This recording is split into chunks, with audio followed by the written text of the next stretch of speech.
जय श्री कृष्णा। राधे राधे। आप सभी को मोक्षदा एकादशी की हार्दिक शुभकामनाएं। भगवान विष्णु और माता लक्ष्मी की कृपा आप और आपके परिवार पर सदा बनी रहे। मार्गशीर्ष शुक्ल पक्ष की मोक्षदा एकादशी का व्रत 22 दिसंबर और 23 दिसंबर दोनों दिन मनाया जाएगा। तो कुछ भक्त 22 दिसंबर को व्रत करेंगे और कुछ भक्त 23 दिसंबर को व्रत करेंगे एकादशी का। तो 23 दिसंबर को द्वादशी युक्त एकादशी का व्रत है, जिसमें एकादशी, द्वादशी, त्रयोदशी तीनों युक्त एकादशी मिल रही है।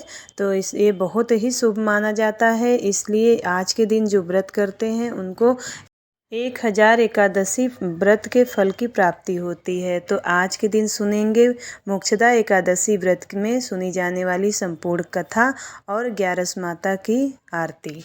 जो लोग 22 दिसंबर दिन शुक्रवार यानी कि आज जो व्रत रखे हैं एकादशी का, वो उनका पारण का शुभ मुहूर्त होगा 23 दिसंबर 2023 दोपहर में 1:22 से 3:25 तक, क्योंकि 23 दिसंबर सुबह में ही द्वादशी तिथि प्रारंभ हो जाएगी। इसलिए द्वादशी तिथि प्रारंभ होने के 4-5 घंटे तक व्रत का पारण नहीं किया जाता है। इस समय हरिवासर का समय माना जाता है। हरिवासर के समय व्रत का पारण करना शुभ नहीं माना जाता है।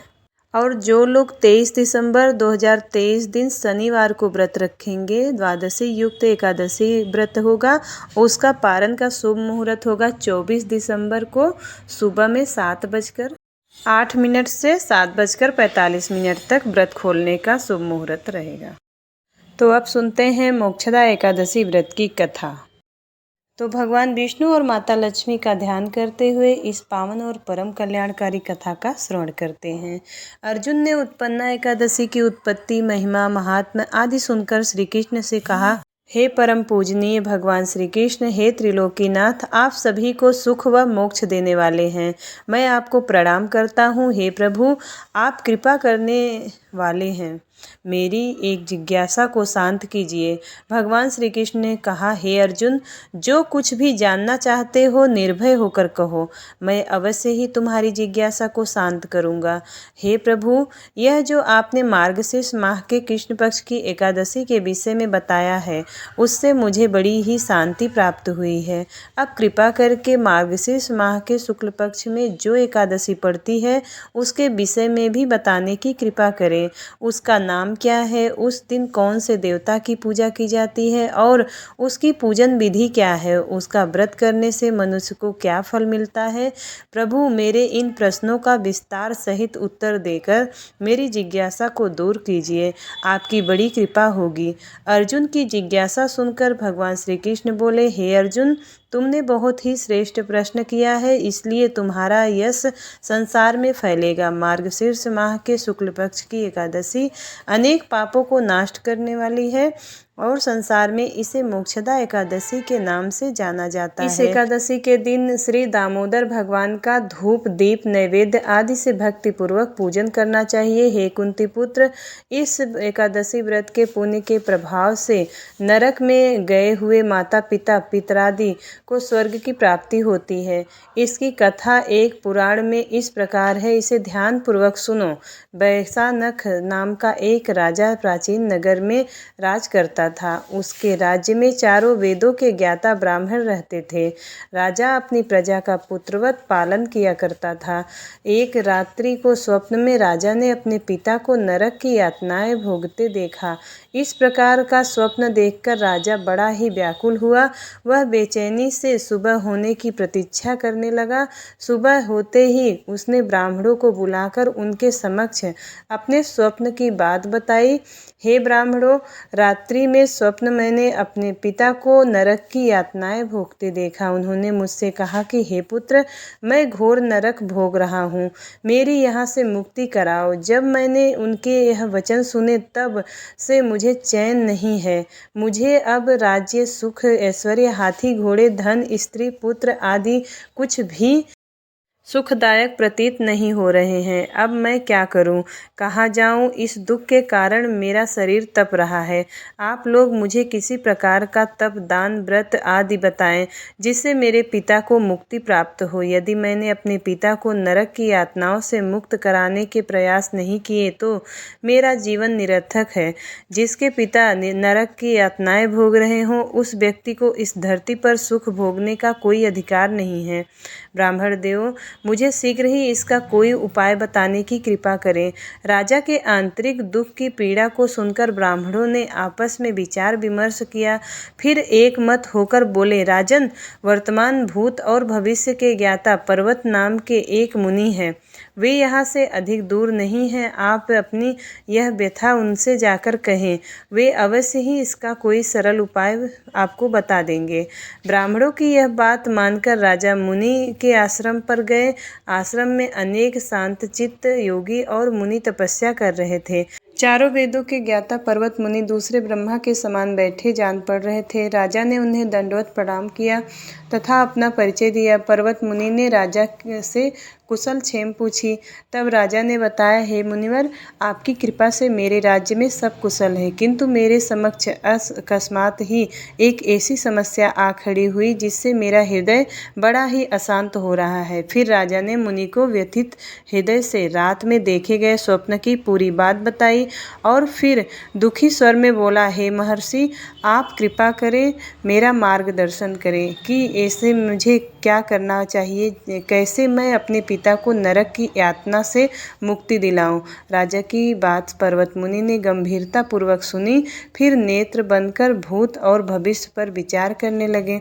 कुछ देर गंभीरता पूर्वक चिंतन करने के बाद उन्होंने कहा, राजन, मैंने अपने योग बल के द्वारा तुम्हारे पिता के सभी दुष्कर्मों का ज्ञान प्राप्त कर लिया है। उन्होंने पूर्व जन्म में अपनी पत्नियों में भेदभाव किया था।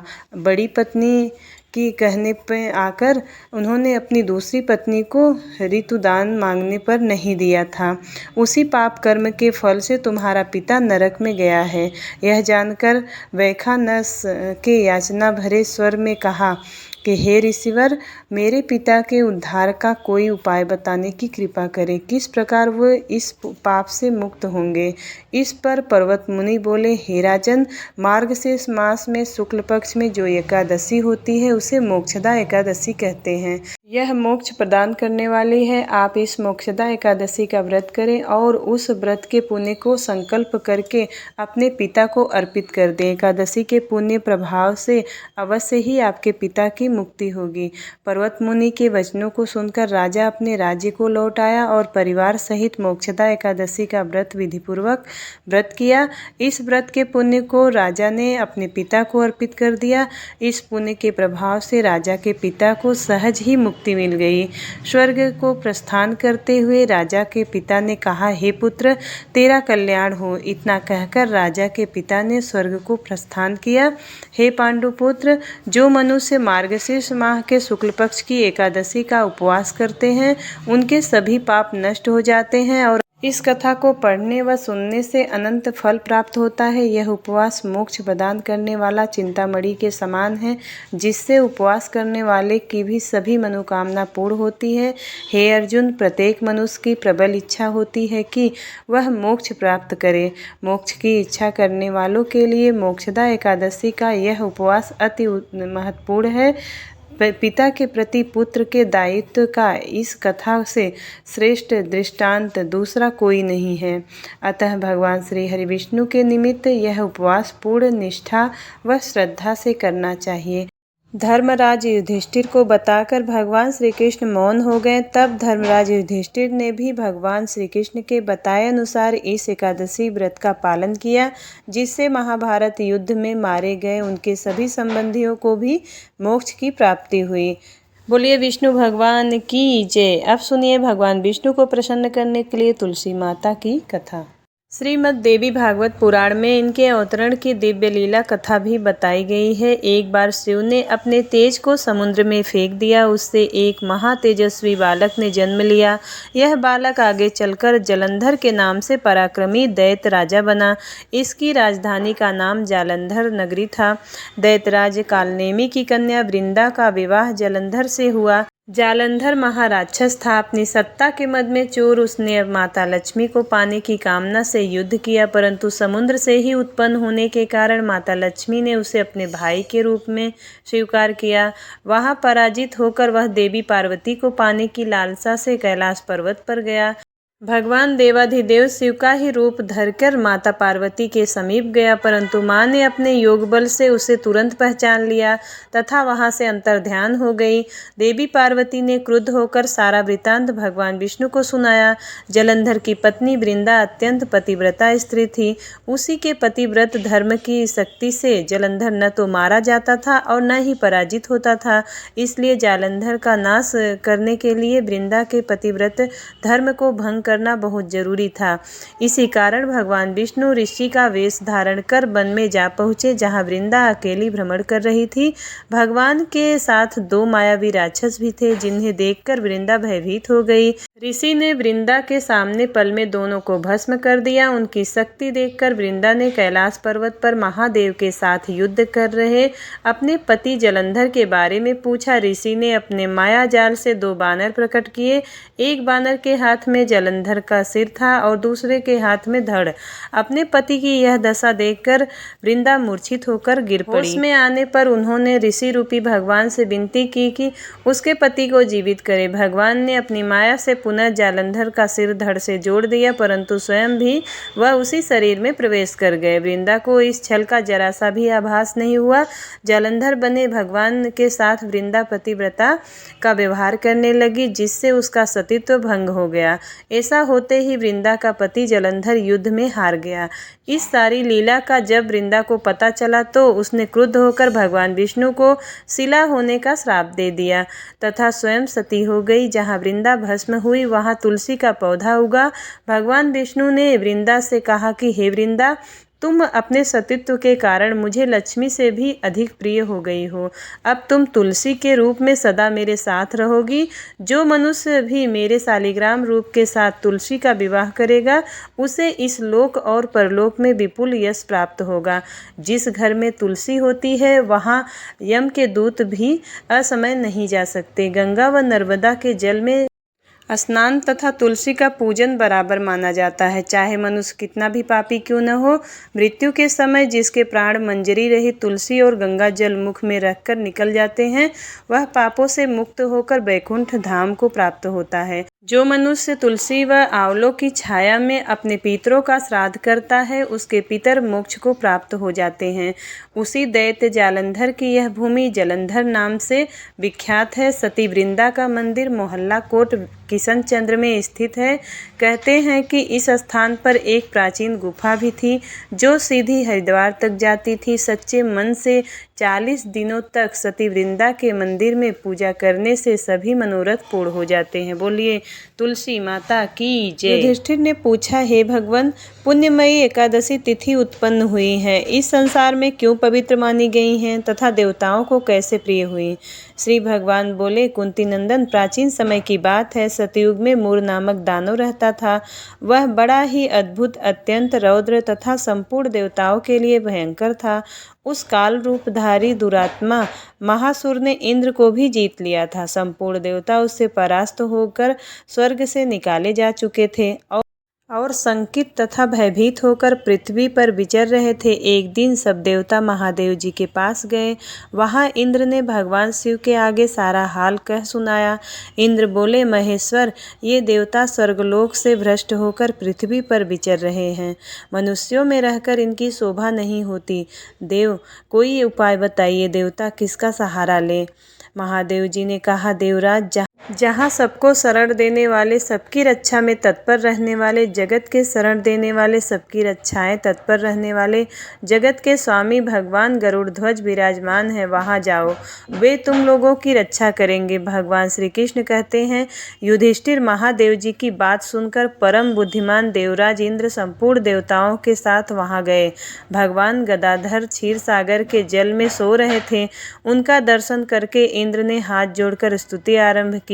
इंद्र बोले, देव देवेश्वर आपको नमस्कार है। देवता और दानव दोनों ही आपकी वंदना करते हैं। पुंडरीकांच आप दैत्यों के शत्रु हैं। मधुसूदन हम लोगों की रक्षा कीजिए। जगन्नाथ संपूर्ण देवता मूर नामक दानव से भयभीत होकर आपकी शरण में आए हैं। भक्तवत्सल हमें बचाइए।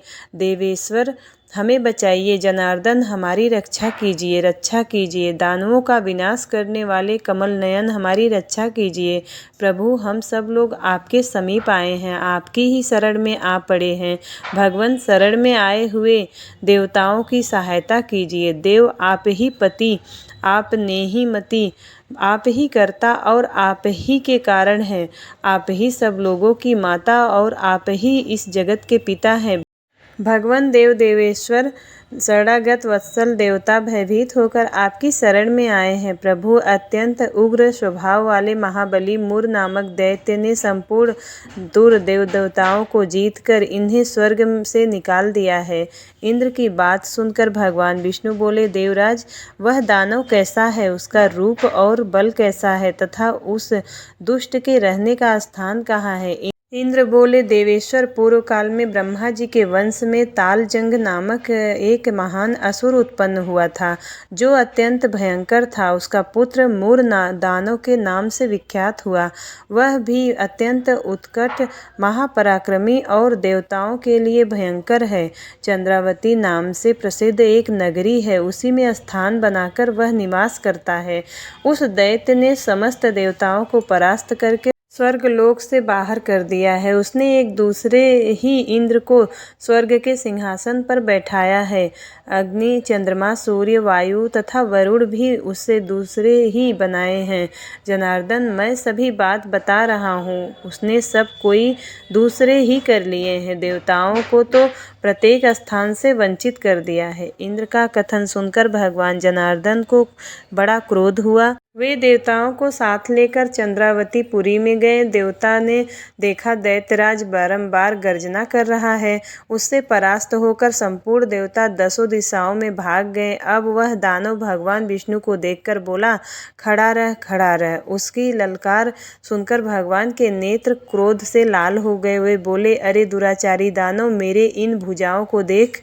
यह कहकर विष्णु ने अपने दिव्य बाणों से सामने आए हुए दुष्ट दानवों को मारना आरंभ किया। दानव भय से विह्वल हो उठे। पांडुनंदन तत्पश्चात श्री विष्णु ने दैत्य सेना पर चक्र का प्रहार किया। उससे छिन्न भिन्न होकर सैकड़ों योद्धा मौत के मुख में चले गए। इसके बाद भगवान मधुसूदन बद्रिकाश्रम को चले गए। सिंहावतो नाम की गुफा थी जो 12 योजन लंबी थी। उस गुफा में भगवान जाकर सो गए। उसमें एक ही दरवाजा था। दानव मूर भगवान को मार डालने का योजना बनाकर रखा था। वह उनके पीछे लगा रहा। वहां पहुंचकर उसने भी उसी गुफा में प्रवेश किया। वहां भगवान को सोते देख उसे बड़ा हर्ष हुआ। उसने सोचा, यह दानव का भय देने वाला देवता है, अतः निसंदेह मैं इसे मार डालूंगा। युधिष्ठिर दानव के इस प्रकार विचार करते ही भगवान विष्णु के शरीर से एक कन्या प्रकट हुई, जो बड़ी ही रूपवती, सौभाग्यशालिनी तथा दिव्य अस्त्र शस्त्रों से युक्त थी। वहां भगवान के तेज अंश से उत्पन्न हुई थी। उसका बल और पराक्रम महान था। युधिष्ठिर दानव राज मूर ने उस कन्या को देखा। कन्या ने युद्ध का विचार करके दानव के साथ युद्ध के लिए याचना की। युद्ध छिड़ गया। कन्या सब प्रकार की युद्ध कला में निपुण थी। वह मूर नामक महान असुर उसके हुंकार मात्र से राख का ढेर हो गया। दानव के मारे जाने पर भगवान जाग उठे। उन्होंने दानव को धरती पर पड़ा देखकर पूछा, मेरा यह शत्रु अत्यंत उग्र और भयंकर था, किसने इसका वध किया है? कन्या बोली, स्वामिन, आपके ही प्रसाद से मैंने इस महादैत्य का वध किया है। भगवान ने कहा, कल्याणी, तुम्हारे इस कर्म से तीनों लोक में मुनि और देवता आनंदित हुए हैं। अतः तुम्हारे मन में जैसी रुचि हो उसके अनुसार मुझसे कोई वर मांगो। देव दुर्लभ होने पर भी वह वर मैं तुम्हें दूंगा, इसमें तनिक भी संदेह नहीं है। वह कन्या साक्षात एकादशी ही थी। उसने कहा, प्रभु, यदि आप प्रसन्न हैं तो मैं आपकी कृपा से सब तीर्थों में प्रधान, समस्त विप्रों का नाश करने वाली तथा तथा सब प्रकार की सिद्धि देने वाली देवी हूँ। जनार्दन, जो लोग आप में भक्ति रखते हुए मेरे दिन को उपवास करेंगे उन्हें सब प्रकार की सिद्धि प्राप्त हो। माधव, जो लोग उपवास, नक्त अथवा एक भुक्त करके मेरे व्रत का पालन करके फिर उन्हें आप धन, धर्म और मोक्ष प्रदान कीजिए। श्री विष्णु बोले, कल्याणी, तुम जो कुछ कहती हो वह सब पूर्ण होगा। भगवान श्री कृष्ण कहते हैं, युधिष्ठिर, ऐसा वर पाकर महाव्रता एकादशी बहुत प्रसन्न हुई। दोनों पक्षों की एकादशी समान रूप से कल्याण करने वाली है। इसमें शुक्ल पक्ष और कृष्ण पक्ष का भेद नहीं करना चाहिए। यदि उदय काल में थोड़ी सी भी एकादशी, मध्य में पूरी द्वादशी और अंत में किंचित त्रयोदशी हो तो वो त्रिस्पृशा एकादशी कहलाती है। वह भगवान को बहुत ही प्रिय है। यदि एक त्रिस्पृशा एकादशी का उपवास कर लिया जाए तो 1 सहस्त्र एकादशी व्रतों का फल प्राप्त होता है। इस प्रकार द्वादशी में पारण करने पर सहस्त्र गुना फल माना गया है। अष्टमी, एकादशी, षष्ठी, तृतीया और चतुर्दशी ये यदि पूर्व तिथि से विद्ध हो तो उनमें व्रत नहीं करना चाहिए। परिवर्तनी तिथि से युक्त होने पर इनमें उपवास का विधान है। पहले दिन में और रात में एक एकादशी हो तथा दूसरे दिन केवल प्रातः काल एक दंड एकादशी रहे तो पहली तिथि का परित्याग करके दूसरे दिन की द्वादशी युक्त एकादशी को ही उपवास करना चाहिए। यह विधि मैंने दोनों पक्षों की एकादशी के लिए बताई है।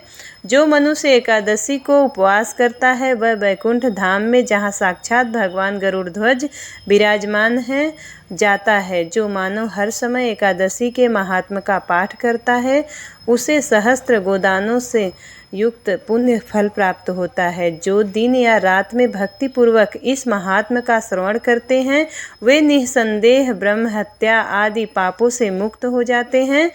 एकादशी के समान पाप नाशक व्रत दूसरा कोई नहीं है। बोलिए विष्णु भगवान की जय। एकादशी माता की जय। ओम जय एकादशी, जय एकादशी, जय एकादशी। विष्णु पूजा व्रत को धारण कर शक्ति मुक्ति पाता। ओम जय एकादशी। तेरे नाम गिनाऊं देवी भक्ति प्रदान करनी। गण गौरव की देनी माता शास्त्रों में वरनी। ओम जय एकादशी। मार्गशीर्ष के कृष्ण पक्ष में उत्पन्न होती है। शुक्ल पक्ष में मोक्षदायिनी पापों को धोती। ओम जय एकादशी। पौष मास के कृष्ण पक्ष की सफला नामक है।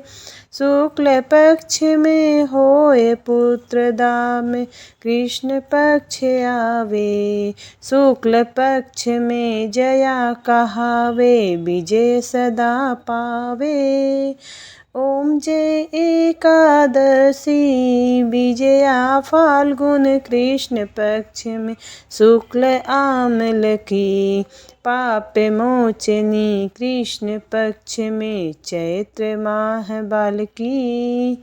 चैत्र शुक्ल में नाम कामदा धन देने वाली। नाम बरूथनी कृष्ण पक्ष में वैशाख महाबली। ओम जय एकादशी।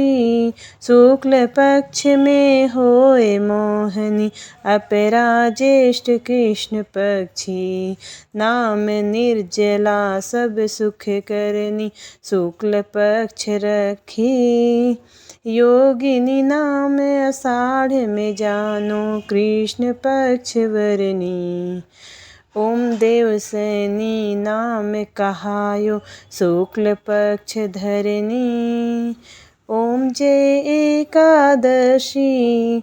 कामिका श्रावण मास में आवे कृष्ण पक्ष कहिए।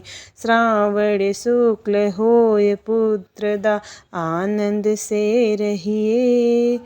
ओम जय एकादशी अजा भाद्रपद कृष्ण पक्ष की परिवर्तनी शुक्ला इंद्रा अश्विन कृष्ण पक्ष में व्रत से भव सागर निकला। पांसा कुसा है शुक्ल पक्ष में पाप हरण हारी। रमा मास कार्तिक में आवे सुखदायक भारी। ओम जय एकादशी देवोत्थानी शुक्ल पक्ष की दुख नाशक मैया। लौंद मास की करू बीनती पार करो नैया। ओम जय एकादशी शुक्ल लौंद में होय पद्मिनी दुख दारिद्र हरनी। परमा कृष्ण पक्ष में होती जन मंगल करनी। ओम जय एकादशी जो कोई आरती एकादशी की भक्ति सहित गावे।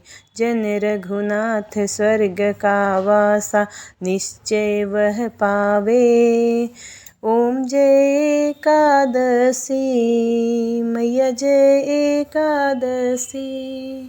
ओम जय एकादशी। उम्मीद करती हूँ वीडियो आपको पसंद आया होगा। यदि वीडियो पसंद आता है तो वीडियो को लाइक ज़रूर करिएगा। चैनल पे नए हो तो सब्सक्राइब ज़रूर करिएगा। मिलती हूँ अगली वीडियो में, तब तक के लिए राधे राधे। जय श्री कृष्णा, जय श्री हरि विष्णु, जय माता तुलसी।